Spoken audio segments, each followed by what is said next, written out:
ग्वाल बाल कहने लगे भैया देख कितनी सुंदर गोपी चल करके आ रही है।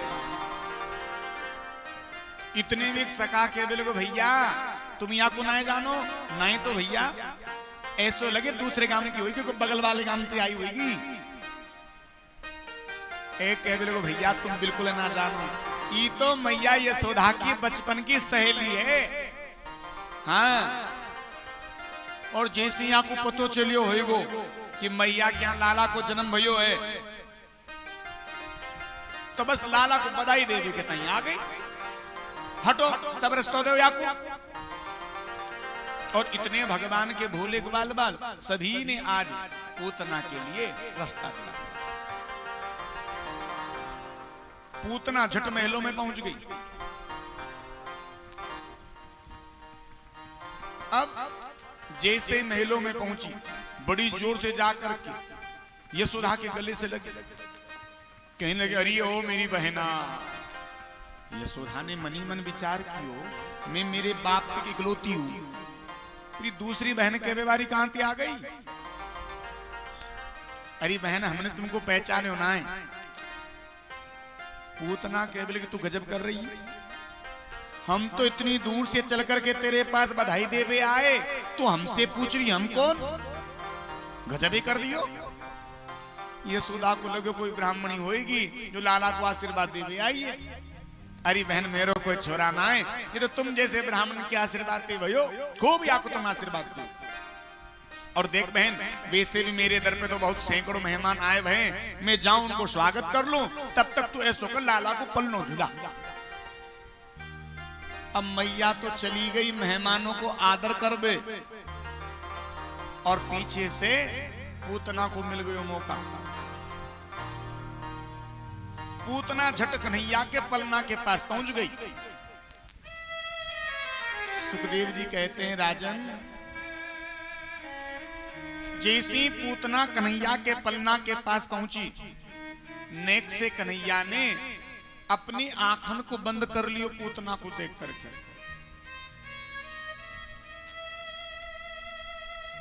परीक्षित ने कहा क्यों, भगवान तो भी छोटे से हैं नवजात हैं, फिर भगवान ने पूतना को देख करके अपने नेत्र क्यों बंद किए जी।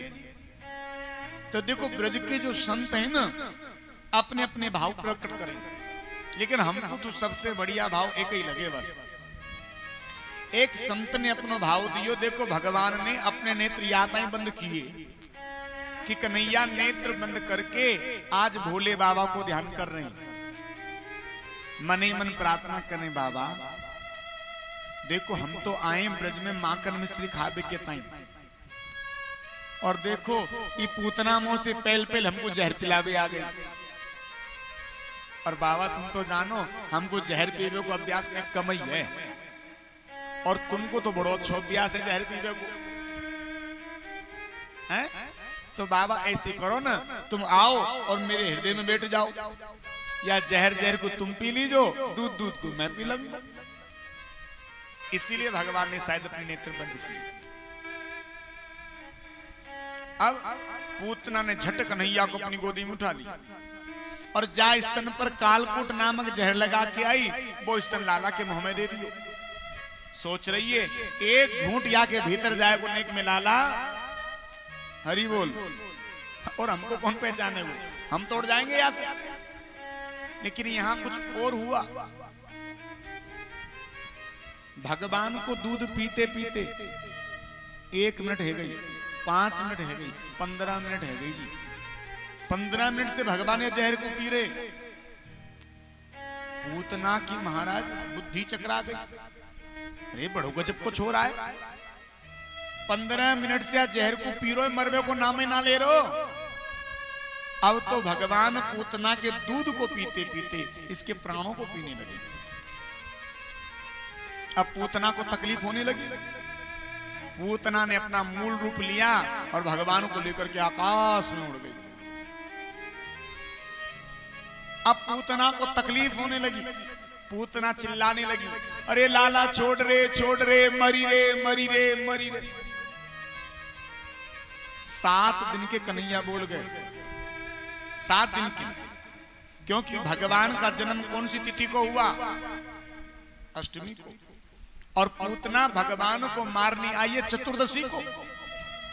बोल गए कन्हैया, मौसी अब कह रही है मरी रे मरी रे मरी रे। फिर पहले मामा के सामने हमड़काई को भराई, बोले हम मार आएंगे, और अब कह रही मरी रे मरी रे मरी रे। देख मौसी, हमको तो केवल पकड़बो ही आवे, छोड़बो तो हमको आवे ना है। और देख मौसी, हम तुमको छोड़ेंगे तो जरूर, लेकिन कब? पूरो पक्को ठिकाने लगा के छोड़ेंगे, बातें पहले बीच में ना छोड़ रहे।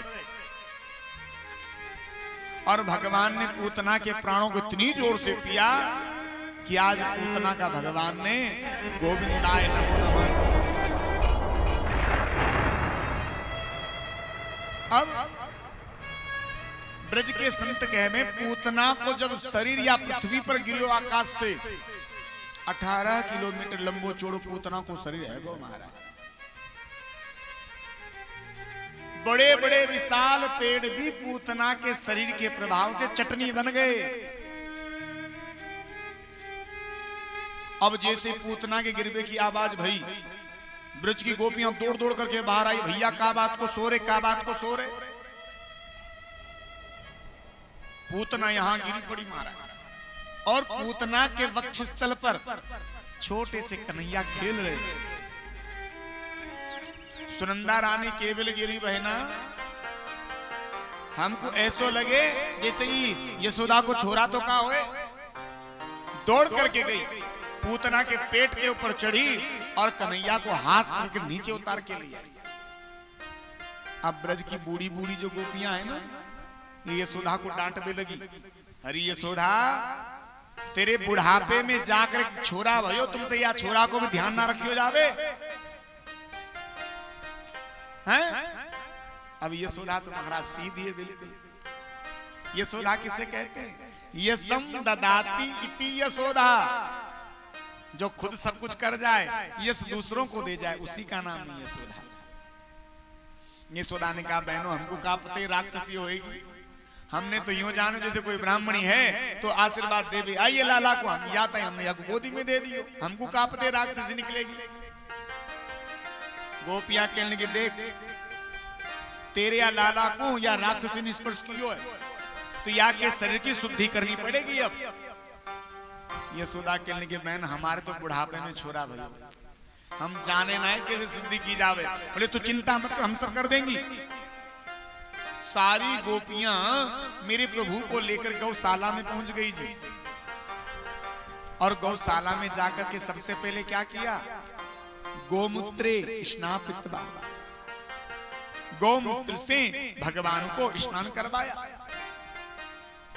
फिर एक गोपी ने गौ माता के चरणों की धूली उठाई, भगवान के छाती से लगाई, नेक्स्ट माथे से लगाई, नेक्स्ट पीठ से लगाई।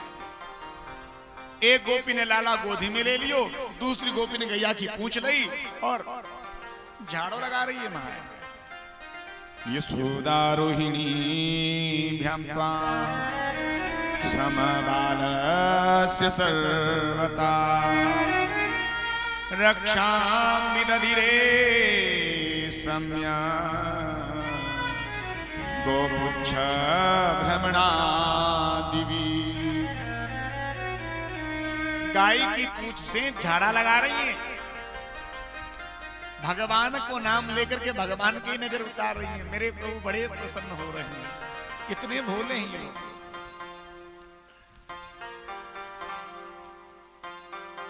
और ब्रज में बड़ो सुंदर आनंद है।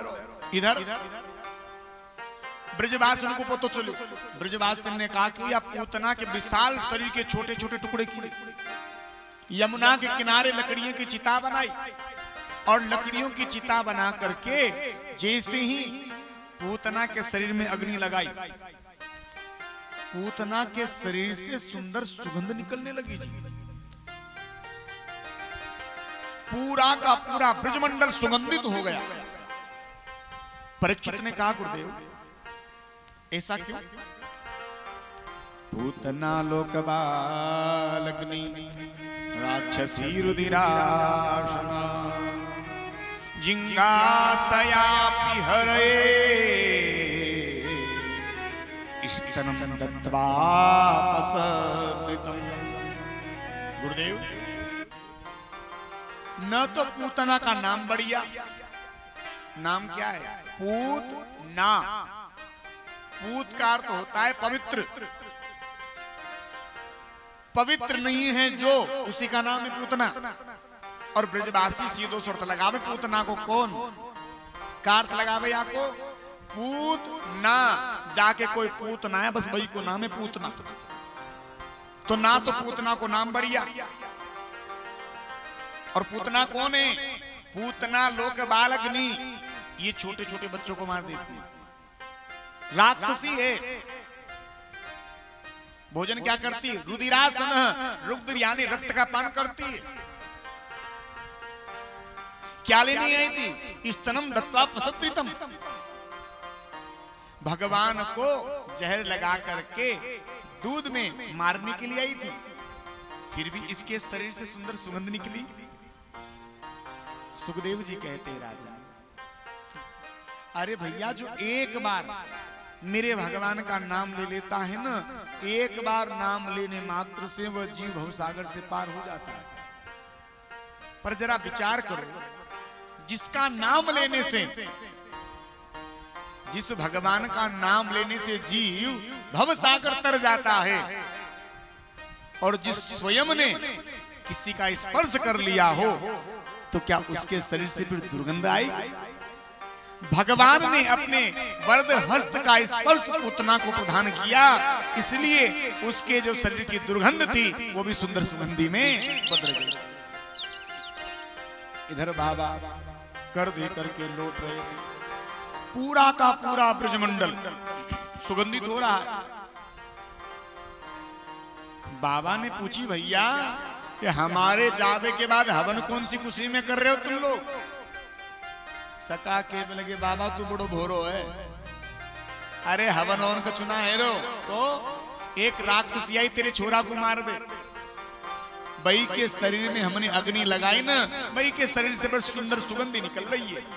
अच्छा, बाबा ने पुनः कई लाख गायन को दान ब्राह्मण को किया, और आज मेरे प्रभु 6 महीना के है गए।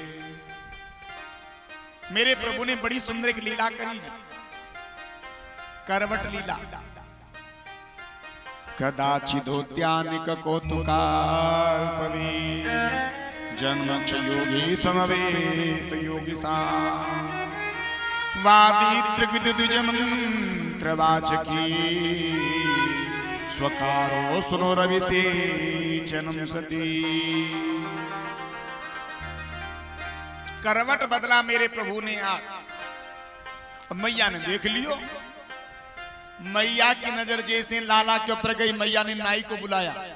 अरे नाई, हाँ मैया, मुझे लगा दे दुहाई। क्या बात की? बोले मैया क्या करवट बदल दो को न्यूता है। नाई गयो पूरे गांव में, और पूरे गांव में महाराज करवट बदल को न्यूता देकर के आ गया। सारी की सारी गोपियां सुंदर सुंदर तैयार होकर के मैया के द्वार पर आ गई। अब मैया ने सोची